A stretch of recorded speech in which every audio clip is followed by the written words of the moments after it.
Hey everyone, it's Friday today. I hope everyone had a good week. It's kind of crazy how quickly the weeks are flying by. April just flew by. It's hard to believe it's May 1st, and obviously we're all very disappointed that we're not able to do the camp this year. But next year we'll just remember back at this time and think about, man, how lucky we are to be able to do this and to go to camp next year. And we'll look back at this time and think, wow.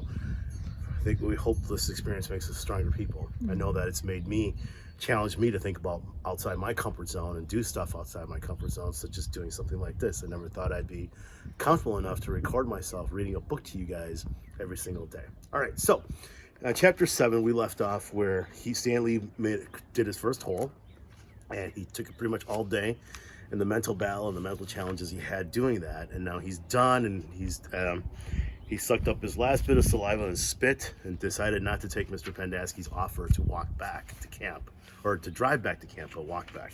So we're gonna do chapter 8 and chapter 9. Chapter 8's only one page, so we'll go ahead and just spit. We'll get started, okay? A lot of people don't believe in curses. A lot of people don't believe in yellow spotted lizards either. But if one bites you, it doesn't make a difference whether you believe in it or not. Actually, it is kind of odd that scientists named the lizard after its yellow spots. Each lizard has exactly 11 yellow spots, but the spots are hard to see on its yellow-green body. The lizard is from 6 to 10 inches long and has big red eyes. In truth, its eyes are yellow, and it is the skin around the eyes which is red. But everyone always speaks of its red eyes. It also has black teeth and a milky white tongue. Looking at one, you would have thought that it should have been named a red-eye lizard or a black-tooth lizard or perhaps a white-tongue lizard. If you've ever been close enough to see the yellow spots, you are probably dead. The yellow-spotted lizards like to live in holes, which offer shade from the sun and protection from predatory birds. Up to 20 lizards may live in one hole. They have strong, powerful legs and can leap out of very deep holes to attack their prey. They eat small insects, animals, certain cactus thorns, and the shells of sunflower seeds. Think about the sunflower seeds. Remember we talked about that? All right, so now we're in chapter 9. See, I told you chapter 8 was really short. All right, chapter 9. Stanley stood in the shower and let the cold water pour over his hot and sore body. It was 4 minutes of heaven. For the second day in a row, he didn't use soap. He was too tired. There was no roof over the shower building, and the walls were raised up 6 inches off the ground except in the corners. There was no drain in the floor. The water ran out under the walls and evaporated quickly in the sun. He put on his clean set of orange clothes. He returned to his tent, put his dirty clothes in his crate, got out his pen and box of stationery, and headed to the rec room. A sign on the door said rec room, and rec is spelled W-R-E-C-K instead of R-E-C. Nearly everything in the room was broken. The TV, the pinball machine, the furniture. Even the people looked broken with their worn-out bodies sprawled over the various chairs and sofas. X-Ray and Armpit were playing pool. The surface of the table reminded Stanley of the surface of the lake. It was full of bumps and holes because so many people had carved their initials into the felt. There was a hole in the far wall and an electric fan that had been placed in front of it. Cheap air conditioning. At least the fan worked. As Stanley made his way across the room, he tripped over an outstretched leg. "Hey, watch it," said an orange lump on a chair. "You watch it," muttered Stanley, too tired to care. "What'd you say?" the lump demanded. "Nothing," said Stanley. The lump rose. He was almost as big as Stanley and a lot tougher. "You said something."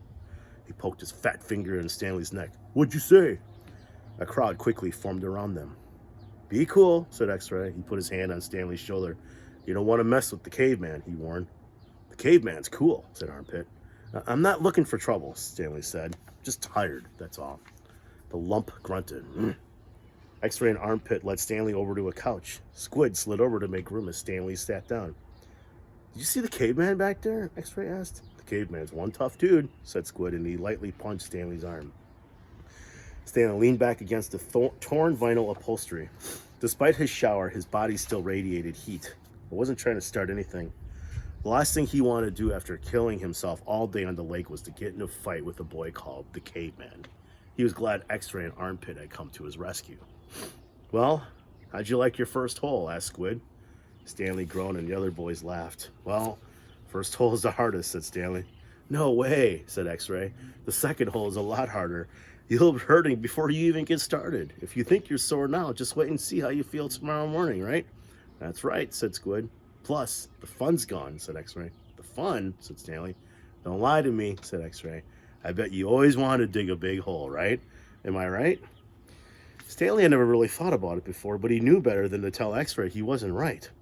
Every kid in the world wants to dig a great big hole, said X-Ray. The China, right? Right, said Stanley. You see what I mean, said X-Ray. That's what I'm saying. But now the fun's gone, and you still got to do it again and again and again. Camp fun and games, said Stanley. What's in the box? Asked Squid. Stanley had forgotten he had brought it up. Paper. I was going to write her a letter to my mother. Your mother? Laughed Squid. She'll worry if I don't. Squid scowled. Stanley looked around the room. This was the only place in camp where the boys could enjoy themselves, and what'd they do? They wrecked it. The glass in the TV was smashed as if someone had put his foot through it. Every table and chair seemed to be missing at least one leg. Everything leaned. He waited to write the letter until after Squid had gotten up and joined the game of pool. Dear Mom, today was my first day at camp and I've already made some friends. We've been out on the lake all day, so I'm pretty tired. Once I pass the swimming test, I'll get to learn how to water ski. Wow. He stopped writing as soon as he became aware that somebody was reading over his shoulder. He turned to see Zero standing there on the couch. I don't want her to worry about me, he explained. Zero said nothing. He just stared at the letter with a serious, almost angry look on his face. Stanley slipped it back into the stationery box. Did the shoes have red X's on the back? Zero asked him. It took Stanley a moment, but then he realized Zero was asking about Clyde Livingston's shoes. Yes, they did, he said. He wondered how Zero knew that. Brand X was a popular brand of sneakers. Maybe Clyde Livingston made a commercial for them. Zero stared at him for a moment with the same intensity with which he had been staring at the letter. Stanley poked his finger through a hole in the vinyl couch and pulled out some of the stuffing. He wasn't aware of what he was doing. Come on, caveman, dinner, said Armpit. You coming, caveman? Said Squid. Stanley looked around to see that Armpit and Squid were talking to him. Sure, he said. He put the piece of stationery back in the box, then got up and followed the boys out to the tables. The lump wasn't the caveman. He was caveman. He shrugged his left shoulder. It's better than barf bag. Okay, so I told you those two chapters were pretty short. And so what I want you to do today is kind of a research thing, is that we have a dog. Take a look right here. His name is Percy. And he is a Maltese Yorkie mix called a Morkie. So what I would like you to do is maybe research a little bit about the personalities of a Yorkie and the personalities of a Maltese. Okay? A Yorkshire Terrier, what they're originally bred for. Also same for Malteses. Okay? I hope you guys are doing good. And he's a little bit less perky than normal because he had to have surgery yesterday. yes, he had some... Yorkies are prone to like gum disease, and so unfortunately we let it go for so long that we had to pull his teeth out. They were all wobbly in his mouth. They're all wobbly, yeah. So he's in pain right now, but I think it's more soreness than anything else. So, but he'll be fine, right, Percy? Oh, yeah, we're so talking good about you, boy. Percy. Nope. Okay. Okay. All right. So, anyways, guys, have a great weekend. It's supposed to be beautiful this weekend. Get out and enjoy the sun. Beautiful day today on a Friday. Love you guys. Miss you. Talk to you later. Great to see you guys on Wednesday. We're going to have a Kahoot on Wednesday. I'm still trying to figure out how to do the logistics and what thing we're supposed to be doing, whether it'll be fun or not, and what the winner, I'm going to send something out for first, second, and third place too. Okay? Love you guys. Talk to you later. Bye-bye.